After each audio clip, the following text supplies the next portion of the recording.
ஒரிசாவுக்கு போனால் தெரியுமா, ஒரிசாவுடைய கஜனா சாவி யாருக்கிட்ட இருக்குது, ஒரு தமிழங்கிட்ட இருக்குன்னு பேசுவார். பீகாருக்கு போனால் பீகாருடைய தொழிலாளர்கள்லாம் தமிழ்நாட்டில் எவ்வளோ சித்திரவதைப்படுறாங்க தெரியுமா அப்படின்னு பேசுவார். 2 முகம். 3வது முகம் மலேசியாவில் போய் பேசுகிறார். தமிழ்நாடு தான் உலகத்துக்கே முதன்மையானது. நான் பாருங்கள், ஜெய்சங்கருக்கு வெளியுறவுத்துறை அமைச்சர் கொடுத்துருக்கேன், அவர் ஒரு தமிழர். நிர்மலா சீதாராமனுக்கு நிதி அமைச்சர் 9 பட்ஜெட் போட்டாங்க, அவர் ஒரு தமிழர். ராதாகிருஷ்ணன் அவர்கள் துணை ஜனாதிபதி, அவர் ஒரு தமிழர். முருகன் அவர் ஒரு தமிழர். இதெல்லாம் ஊருக்கு ஏற்ற மாதிரி, நாட்டுக்கு ஏற்ற மாதிரி பேச தெரிஞ்சவங்க. யார் யாரெல்லாம் எப்படிலாம் வந்து மாழை வலையில் சிக்க வைக்கணுமோ அதில் சிக்கி இருப்பது தான் இப்போது அதிமுக.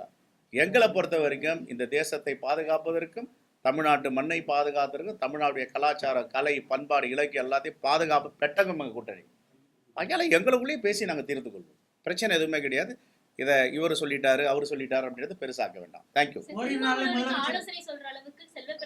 நாங்கள் அது மாதிரி ஆலோசனை ஒரு நிமிஷம், நாங்கள் ஆலோசனையே சொல்ல. அறவேக்காட்டுத்தனமாக யாராவது பேசுகிறாங்கன்னா நான் பதில் சொல்ல முடியாது. அதுக்கு இது அறவேக்காட்டுத்தனம் தான் சொல்லணும். நான் எங்கெங்க பேசினேன்? மதுரையில் திரு ராமதாஸ் அவர்கள் கூட்டணிக்கு வந்தால் ஏற்றுக்கொள்வீர்களா கேட்டாங்க. இதுக்கு பதில் நான் கிடையாதுங்க, முதலமைச்சர்கிட்ட போய் கேளுங்க, அவர் தான் முடிவு பண்ணுன்னு சொன்னார். அதுக்கு மேலே எங்கே ஒரு வார்த்தை சொல்லியிருக்கோம்? பேசவே இல்லை. உடனே ஒரே ஒரு தொலைக்காட்சி வந்து அதை திருச்சி போடுறாங்க. உடனே அதை பார்த்துட்டு ஒருத்தர் கண்டனம், ஒருத்தர் என்ன இது, என்ன நியாயம் இருக்குது அதில்? அதனால் நம்ம வந்து நல்லதே தான் தெரியும்.